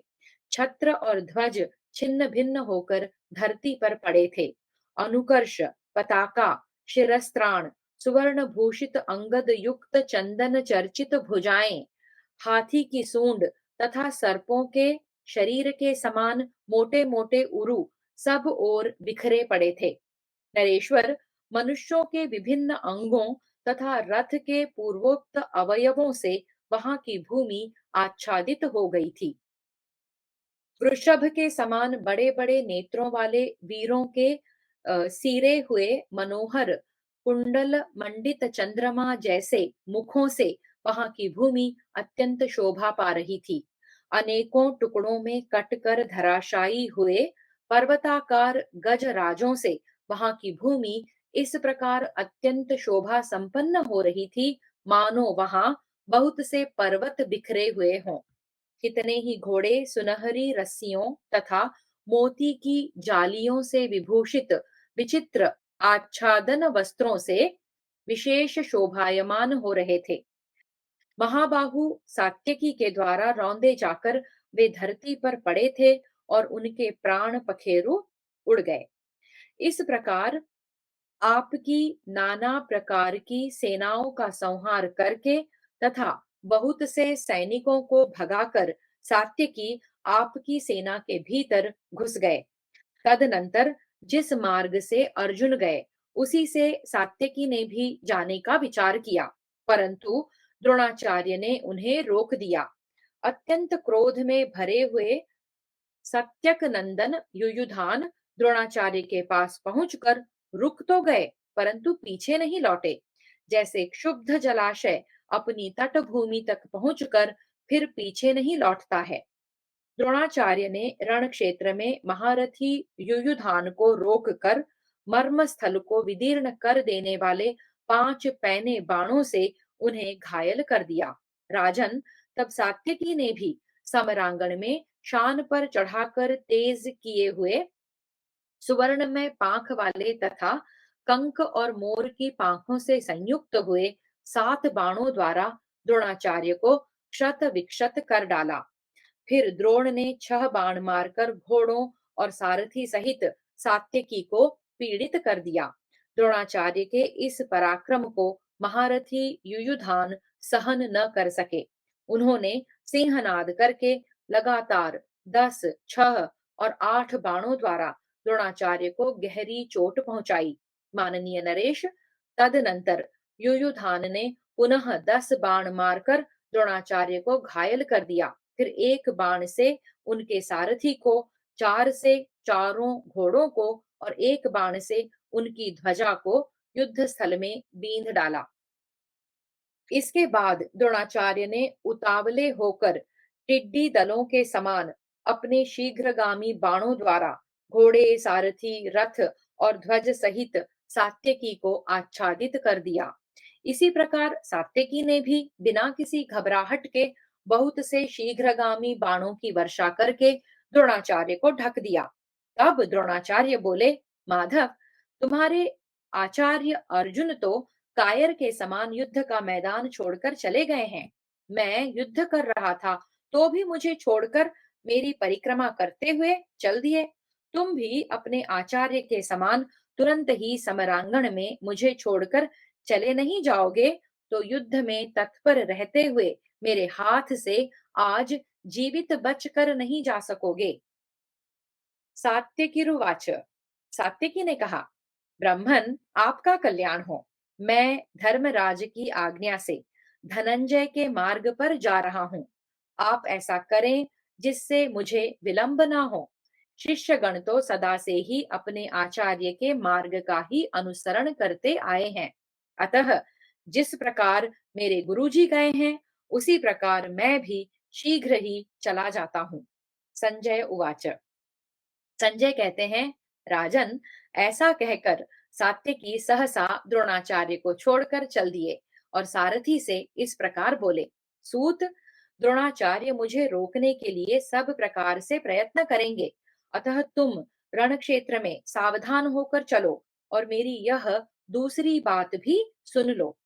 यह अवंती निवासियों की अत्यंत तेजस्विनी सेना दिखाई देती है। इसके बाद यह दाक्षिणात्यों की विशाल सेना है। उसके पश्चात यह बाहलिकों की विशाल वाहिनी है। बाहलिकों के पास ही उनसे जुड़ी हुई कर्ण की बड़ी भारी सेना खड़ी है। सारथे, ये सारी सेनाएं एक दूसरे से भिन्न हैं। ये सब की सब एक दूसरी का सहारा लेकर युद्ध के लिए डटी हुई हैं। ये कभी भी समरांगण का परित्याग नहीं करेंगी। तुम इन्हीं के बीच में होकर प्रसन्नता पूर्वक अपने घोड़ों को आगे बढ़ाओ। सारथे, मध्यम वेग का आश्रय लेकर तुम मुझे वहां ले चलो जहां नाना प्रकार के अस्त्र शस्त्र लिए युद्ध के लिए उद्यत हुए बाहलिक देशीय सैनिक दिखाई देते हैं। जहां सूतपुत्र कर्ण को आगे करके बहुत से दाक्षिणात्य योद्धा खड़े हैं। हाथी, घोड़ों और रथों से भरी हुई जो वह सेना दृष्टिगोचर हो रही है, उसमें अनेक देशों के पैदल सैनिक मौजूद हैं। तुम वहां भी मेरे रथ को ले चलो। सारथी से ऐसा कहकर सात्यकी ब्राह्मण द्रोणाचार्य को छोड़ते हुए सबको लांघ कर उस स्थान पर जा पहुंचे जहां कर्ण की भयंकर एवं विशाल सेना खड़ी थी। युद्ध से पीछे न हटने वाले महाभाग युयुधान को आगे बढ़ते देख द्रोणाचार्य कुपित हो उठे और वे बहुत से बाणों की वर्षा करते हुए कुछ दूर तक उनके पीछे पीछे दौड़े। सात्यकी कर्ण की विशाल वाहिनी को अपने पैने बाणों द्वारा घायल करके अपार कौरवी सेना में घुस गए। सात्यकी के प्रवेश करते ही सारे कौरव सैनिक भागने लगे। तब क्रोध में भरे हुए कृतवर्मा ने उन्हें आ घेरा। उसे आते देख पराक्रमी सात्यकी ने 6 बाणों द्वारा उसे चोट पहुंचाकर 4 बाणों से उसके चारों घोड़ों को शीघ्र ही घायल कर दिया। तदनंतर पुनः झुकी हुई गांठ वाले 16 बाण मारकर सात्यकी ने कृतवर्मा की छाती में गहरी चोट पहुंचाई। महाराज, सात्यकी के प्रचंड तेज वाले बहुसंख्यक बाणों द्वारा घायल होने पर कृतवर्मा सहन न कर सका। राजन, वक्र गति से चलने वाले अग्नि के समान तेजस्वी वत्सदंत नामक बाण को धनुष पर रखकर कृतवर्मा ने उसे कान तक खींचा और उसके द्वारा सात्यकी की छाती में प्रहार किया। वह बाण सात्यकी के शरीर और कवच दोनों को विदीर्ण करके खून से लथपथ हो पंख एवं पत्र सहित धरती में समा गया। राजन, कृतवर्मा उत्तम अस्त्रों का ज्ञाता है। उसने बहुत से बाण चलाकर बाण समूहों सहित सात्यकी के शरासन को काट दिया। नरेश्वर, इसके बाद क्रोध में भरे हुए कृतवर्मा ने सत्य पराक्रमी सात्यकी की छाती में पुनः 10 पैने बाणों द्वारा गहरा आघात किया। धनुष कट जाने पर शक्तिशाली शूरवीरों में श्रेष्ठ सात्यकी ने कृतवर्मा की दाहिनी भुजा पर शक्ति द्वारा ही प्रहार किया। तदनंतर दूसरे सुदृढ़ धनुष को अच्छी तरह खींचकर सात्यकी ने तुरंत ही सैकड़ों और हजारों बाणों की वर्षा की और रथ सहित कृतवर्मा को सब ओर से ढक दिया। राजन, रण क्षेत्र में इस प्रकार कृतवर्मा को आच्छादित करके सात्यकी ने एक भल्ल द्वारा उसके सारथी का सिर काट दिया। उनके द्वारा मारा गया सारथी कृतवर्मा के विशाल रथ से नीचे गिर पड़ा। फिर तो सारथी के बिना उसके घोड़े बड़े जोर से भागने लगे। इससे कृतवर्मा को बड़ी घबराहट हुई, परंतु वह वीर स्वयं ही घोड़ों को काबू में करके हाथ में धनुष ले युद्ध के लिए डट गया। उसके इस कर्म की सभी सैनिकों ने भूरी भूरी प्रशंसा की। उसने थोड़ी ही देर में आश्वस्त होकर अपने उत्तम घोड़ों को आगे बढ़ाया तथा स्वयं निर्भय रहकर शत्रुओं के हृदय में महान भय उत्पन्न कर दिया। राजेंद्र, यही अवसर पाकर सात्यकी वहां से आगे निकल गए। तब कृतवर्मा ने भीमसेन पर धावा किया। कृतवर्मा की सेना से निकलकर युयुधान तुरंत ही काम्भोजों की विशाल वाहिनी के पास आ पहुंचे। वहां बहुत से शूरवीर महारथियों ने उन्हें आगे बढ़ने से रोक दिया। महाराज, तो भी उस समय सत्य पराक्रमी सात्यकी विचलित नहीं हुए। द्रोणाचार्य ने अपनी बिखरी हुई सेना को एकत्र करके उसकी रक्षा का भार कृतवर्मा को सौंप कर समरांगण में सात्यकी के साथ युद्ध करने की इच्छा से उद्युत हो उनके पीछे पीछे दौड़े। इस प्रकार उन्हें युयुधान के पीछे दौड़ते देख पांडव सेना के प्रमुख वीर हर्ष में भरकर द्रोणाचार्य को रोकने का प्रयत्न करने लगे, परंतु रथियों में श्रेष्ठ महारथी कृतवर्मा के पास पहुंचकर भीमसेन को आगे करके आक्रमण करने वाले पांचालों का उत्साह नष्ट हो गया। राजन, वीर कृतवर्मा ने पराक्रम करके उनको रोक दिया। वे सभी वीर कुछ कुछ शिथिल एवं अचेत से हो रहे थे, तो भी अपनी विजय के लिए प्रयत्नशील थे, परंतु कृतवर्मा ने सब ओर से उनके ऊपर बाण समूहों की वर्षा करके उनके वाहनों को व्याकुल कर दिया। कृतवर्मा द्वारा रोके जाने पर वे पांडव वीर रण क्षेत्र में महान यश की इच्छा करते हुए उसी की सेना के साथ युद्ध की अभिलाषा करके श्रेष्ठ पुरुषों के समान डट कर खड़े हो गए। इस प्रकार श्री महाभारत द्रोण पर्व के अंतर्गत जयद्रथ वध पर्व में सात्यकी प्रवेश विषयक 113वां अध्याय पूरा हुआ। चतुर्दशाधिक शततमोऽध्यायः। धृतराष्ट्र का विषाद युक्त वचन। संजय का धृतराष्ट्र को ही दोषी बताना। कृतवर्मा का भीमसेन और शिखंडी के साथ युद्ध तथा पांडव सेना की पराजय। धृतराष्ट्र उवाच। धृतराष्ट्र ने कहा, संजय, मेरी सेना इस प्रकार अनेक गुणों से संपन्न है और इस तरह अधिक संख्या में इसका संग्रह किया गया है। पांडव सेना की अपेक्षा यह प्रबल भी है। इसकी व्यूह रचना भी इस प्रकार शास्त्रीय विधि के अनुसार की जाती है और इस तरह बहुत से योद्धाओं का समूह जुट गया है। हम लोगों ने सदा अपनी सेना का आदर सत्कार किया है तथा वह हमारे प्रति सदा से ही अनुरक्त भी है। हमारे सैनिक युद्ध की कला में बढ़े चढ़े हैं। हमारा सैन्य समुदाय देखने में अद्भुत जान पड़ता है तथा इस सेना में वे ही लोग चुन चुन कर रखे गए हैं जिनका पराक्रम पहले से ही देख लिया गया है। उनमें न तो कोई अधिक बूढ़ा है, न बालक है, न अधिक दुबला है और न बहुत ही मोटा है। उनका शरीर हल्का, सुडौल तथा प्रायः लंबा है। शरीर का एक एक अवयव सारवान यानी सबल तथा सभी सैनिक निरोग एवं स्वस्थ हैं। इन सैनिकों का शरीर बंधे हुए कवच से आच्छादित है। इनके पास शस्त्र आदि आवश्यक सामग्रियों की बहुतायत है। ये सभी सैनिक शस्त्र ग्रहण संबंधी बहुत सी विद्याओं में प्रवीण है। चढ़ने, उतरने, फैलने, कूद कूद कर चलने, भली भांति प्रहार करने, युद्ध के लिए जाने और अवसर देखकर पलायन करने में भी कुशल हैं। हाथियों, घोड़ों तथा रथों पर बैठकर युद्ध करने की कला में सब लोगों की परीक्षा ली जा चुकी है और परीक्षा लेने के पश्चात उन्हें यथा योग्य वेतन दिया गया है।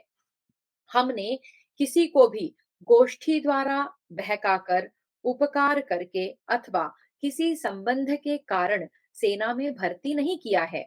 इनमें ऐसा भी कोई नहीं है जिसे बुलाया न गया हो अथवा जिसे बे, बेगार में पकड़कर लाया गया हो।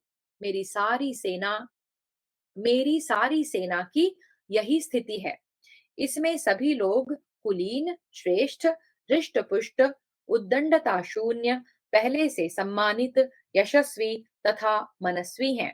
तात हमारे मंत्री तथा अन्य बहुतेरे प्रमुख कार्यकर्ता जो पुण्यात्मा, लोकपालों के समान पराक्रमी और मनुष्यों में श्रेष्ठ हैं, सदा इस सेना का पालन करते आए हैं। हमारा प्रिय करने की इच्छा वाले तथा सेना और अनुचरों से सहित स्वेच्छा से ही हमारे पक्ष में आए हुए बहुत से भूपाल गण भी इसकी रक्षा में तत्पर रहते हैं। संपूर्ण दिशाओं से बहकर आई हुई नदियों से परिपूर्ण होने वाले महासागर के समान हमारी यह सेना अगाध और अपार है। पक्ष रहित एवं पक्षियों के समान तीव्र वेग से चलने वाले रथों और घोड़ों से यह भरी हुई है।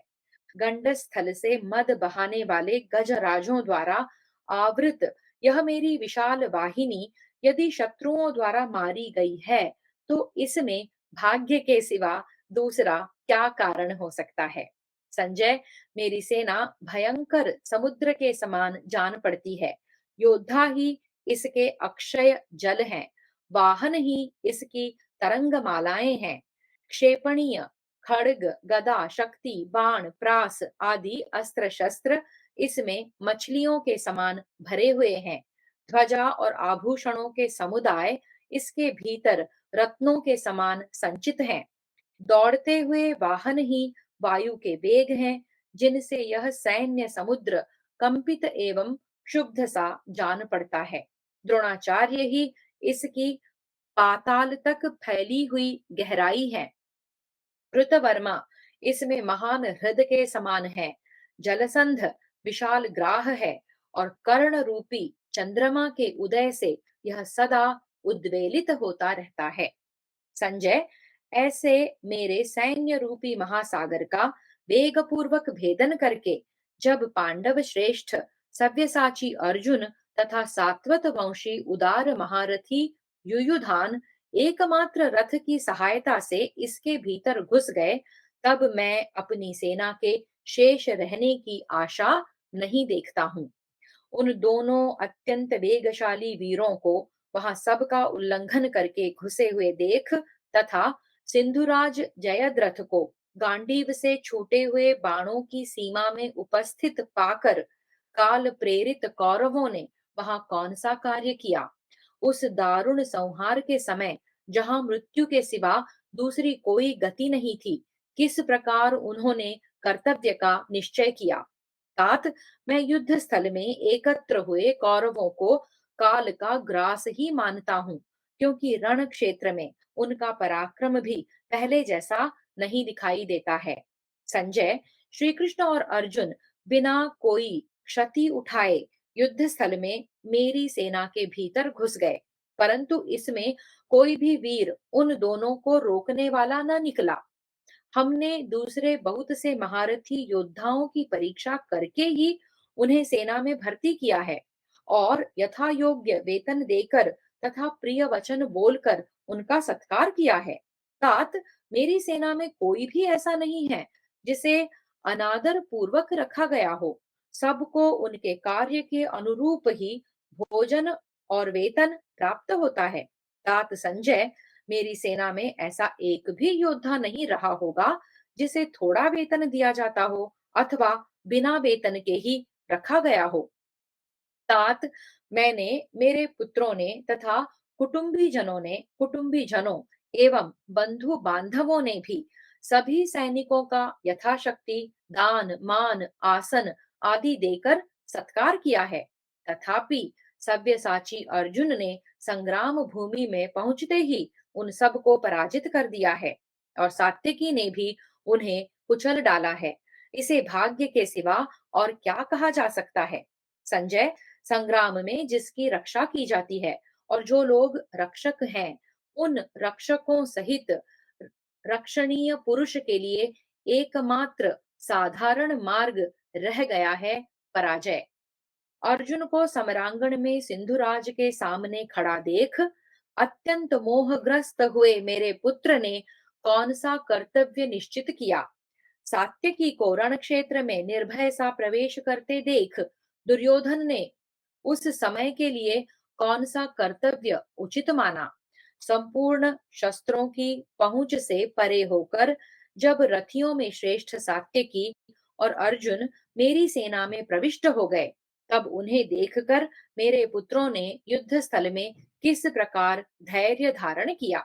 मैं समझता हूँ कि अर्जुन के लिए रथ पर बैठे हुए दशार्ह नंदन भगवान श्री कृष्ण को तथा शनि प्रवर सात्यकी को देखकर मेरे पुत्र शोकमग्न हो गए होंगे।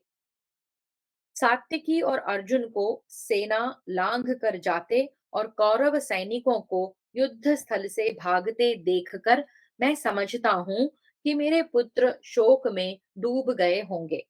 मेरे मन में यह बात आती है कि अपने रथियों को शत्रु विजय की ओर से उत्साह शून्य होकर भागते और भागने में ही बहादुरी दिखाते देख मेरे पुत्र शोक कर रहे होंगे।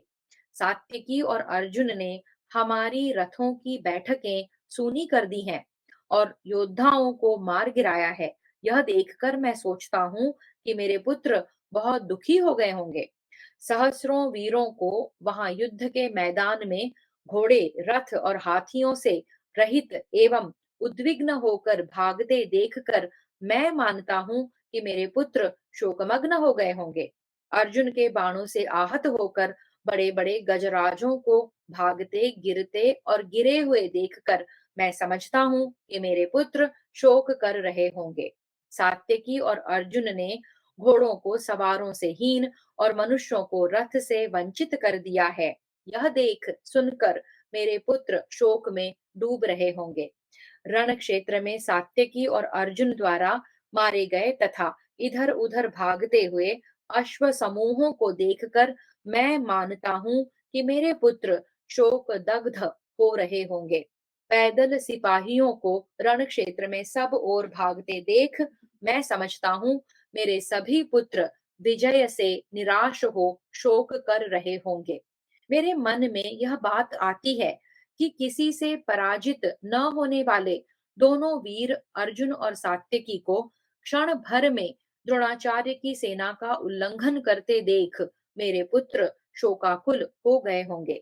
तात, अपनी मर्यादा से कभी च्युत न होने वाले श्री कृष्ण और अर्जुन के सात्यकी सहित अपनी सेना में घुसने का समाचार सुनकर मैं अत्यंत मोहित हो रहा हूँ।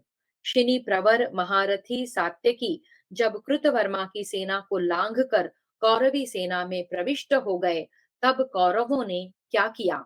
संजय, जब द्रोणाचार्य ने समर भूमि में पूर्वोक्त प्रकार से पांडवों को रोक दिया, तब वहां किस प्रकार युद्ध हुआ, यह सब मुझे बताओ। द्रोणाचार्य अस्त्र विद्या में निपुण, युद्ध में उन्मत्त होकर लड़ने वाले बलवान एवं श्रेष्ठ वीर हैं। पांचाल सैनिकों ने उस समय रण क्षेत्र में महाधनुर्धर द्रोण को किस प्रकार घायल किया, क्योंकि वे द्रोणाचार्य से बैर बांधकर अर्जुन की विजय की अभिलाषा रखते थे। संजय भरद्वाज के पुत्र महारथी अश्वत्थामा भी पांचालों से दृढ़ता पूर्वक वैर बांधे हुए हैं। अर्जुन ने सिंधुराज जयद्रथ का वध करने के लिए जो जो उपाय किया वह सब मुझसे कहो, क्योंकि तुम कथा कहने में कुशल हो। संजय उवाच। संजय ने कहा, भरत श्रेष्ठ, यह सारी विपत्ति आपको अपने ही अपराध से प्राप्त हुई है। वीर, इसे पाकर निम्न कोटि के मनुष्यों की भांति शोक न कीजिए। पहले जब आपके बुद्धिमान सुहृद विदुर आदि ने आपसे कहा था कि राजन, आप पांडवों के राज्य का अपहरण न कीजिए, तब आपने उनकी यह बात नहीं सुनी थी। जो हितैषी सुहृदों की बात नहीं सुनता है, वह भारी संकट में पड़कर आपके ही समान शोक करता है। राजन, दशार्ह नंदन भगवान श्री कृष्ण ने पहले आपसे शांति के लिए याचना की थी, परंतु आपकी ओर से उन महायशस्वी श्री कृष्ण की वह इच्छा पूरी नहीं की गई। नृपश्रेष्ठ, संपूर्ण लोकों के तत्वज्ञ तथा सर्वलोकेश्वर भगवान श्री कृष्ण ने जब यह जान लिया कि आप सर्वथा सद्गुण शून्य हैं, अपने पुत्रों पर पक्षपात रखते हैं, धर्म के विषय में आपके मन में दुविधा बनी हुई है, पांडवों के प्रति आपके हृदय में डाह है, आप उनके प्रति कुटिलता पूर्णक मनसूबे बांधते रहते हैं और व्यर्थ ही आर्त मनुष्यों के समान बहुत सी बातें बनाते हैं। तब उन्होंने कौरव पांडवों के महान युद्ध का आयोजन किया। मानद, अपने ही अपराध से आपके सामने यह महान जनसंहार प्राप्त हुआ है। आपको यह सारा दोष दुर्योधन पर नहीं मढ़ना चाहिए। भारत, मुझे तो आगे पीछे या बीच में आपका कोई भी शुभ कर्म नहीं दिखाई देता। इस पराजय की जड़ आप ही हैं। इसलिए स्थिर होकर और लोक के नियत स्वभाव को जानकर देवासुर संग्राम के समान भयंकर इस कौरव पांडव युद्ध का यथार्थ वृत्तांत सुनिए। जब सत्य पराक्रमी सात्यकी कौरव सेना में प्रविष्ट हो गए, तब भीमसेन आदि कुंती कुमारों ने आपकी विशाल वाहिनी पर आक्रमण किया। सेवकों सहित कुपित होकर सहसा आक्रमण करने वाले उन पांडव वीरों को रण क्षेत्र में एकमात्र महारथी कृतवर्मा ने रोका। जैसे उद्वेलित हुए महासागर को किनारे की भूमि आगे बढ़ने से रोकती है, उसी प्रकार युद्ध स्थल में कृतवर्मा ने पांडव सेना को रोक दिया। वहां हमने कृतवर्मा का अद्भुत पराक्रम देखा। सारे पांडव एक साथ मिलकर भी समरांगण में उसे लांघ न सके। तदनंतर महाबाहु भीम ने 3 बाणों द्वारा कृतवर्मा को घायल करके समस्त पांडवों का हर्ष बढ़ाते हुए शंख बजाया। सहदेव ने 20, धर्मराज ने 5 और नकुल ने 100 बाणों से कृतवर्मा को बींध डाला। द्रौपदी के पुत्रों ने 73, घटोत्कच ने 7 और धृष्टद्युम्न ने 3 बाणों द्वारा उसे गहरी चोट पहुंचाई। विराट, द्रुपद और उनके पुत्र धृष्टद्युम्न ने 5-5 बाणों से उसको घायल किया। फिर शिखंडी ने पहले 5 बाणों द्वारा चोट करके फिर हंसते हुए ही 20 बाणों से कृतवर्मा को बींध डाला। राजन, उस समय कृतवर्मा ने चारों ओर बाण चलाकर उन महारथियों में से प्रत्येक को 5 बाणों द्वारा बींध डाला और भीमसेन को 7 बाणों से घायल कर दिया। फिर तत्काल ही उनके धनुष और ध्वज को काटकर रथ से पृथ्वी पर गिरा दिया। भीमसेन का धनुष कट जाने पर महारथी कृतवर्मा ने कुपित हो बड़ी उतावली के साथ 70 पैने बाणों द्वारा उनकी छाती में गहरा आघात किया। कृतवर्मा के श्रेष्ठ बाणों द्वारा अत्यंत घायल हुए बलवान भीमसेन रथ के भीतर बैठे हुए ही भूकंप के समय हिलने वाले पर्वत के समान कांपने लगे। राजन, भीमसेन को वैसी अवस्था में देखकर धर्मराज आदि महारथियों ने बाणों की वर्षा करके कृतवर्मा को बड़ी पीड़ा दी। माननीय नरेश, हर्ष में भरे हुए पांडव सैनिक भीमसेन की रक्षा के लिए अपने रथ समूह द्वारा कृतवर्मा को कोष्ठबद्ध सा करके उसे युद्ध स्थल में अपने बाणों का निशाना बनाने लगे। इसी बीच में महाबली भीमसेन ने सचेत होकर समरांगण में सुवर्ण में दंड से विभूषित एक लोहे की शक्ति हाथ में ले ली और शीघ्र ही उसे अपने रथ से कृतवर्मा के रथ पर चला दिया। भीमसेन के हाथों से छूटी हुई केंचुल से निकले हुए सर्प के समान वह भयंकर शक्ति कृतवर्मा के समीप जाकर प्रज्वलित हो उठी। उस समय अपने ऊपर आती हुई प्रलय काल की अग्नि के समान उस शक्ति को सहसा दो बाण मारकर कृतवर्मा ने उसके दो टुकड़े कर दिए। राजन, संपूर्ण दिशाओं को प्रकाशित करती हुई वह सुवर्ण भूषित शक्ति कट कर आकाश से गिरी हुई बड़ी भारी उल्का के समान पृथ्वी पर गिर पड़ी। अपनी शक्ति को कटी हुई देख भीमसेन को बड़ा क्रोध हुआ। उन्होंने बड़ी भारी टंकार ध्वनि करने वाले दूसरे वेगशाली धनुष को हाथ में लेकर समरांगण में कुपित हो कृतवर्मा का सामना किया। राजन, आपकी ही कुमंत्रणा से वहां भयंकर बलशाली भीमसेन ने कृतवर्मा की छाती में 5 बाण मारे। माननीय नरेश, भीमसेन ने उन बाणों द्वारा कृतवर्मा के संपूर्ण अंगों को क्षत विक्षत कर दिया। वह रणांगण में खून से लथपथ हो खिले हुए लाल फूलों वाले अशोक वृक्ष के समान सुशोभित होने लगा। तदनंतर उस महाधनुर्धर ने क्रोध में भरकर हंसते हुए ही 3 बाणों द्वारा भीमसेन को गहरी चोट पहुंचाकर युद्ध में विजय के लिए प्रयत्न करने वाले उन सभी महारथियों को 3-3 बाणों से बींध डाला। तब उन महारथियों ने भी कृतवर्मा को 7-7 बाण मारे।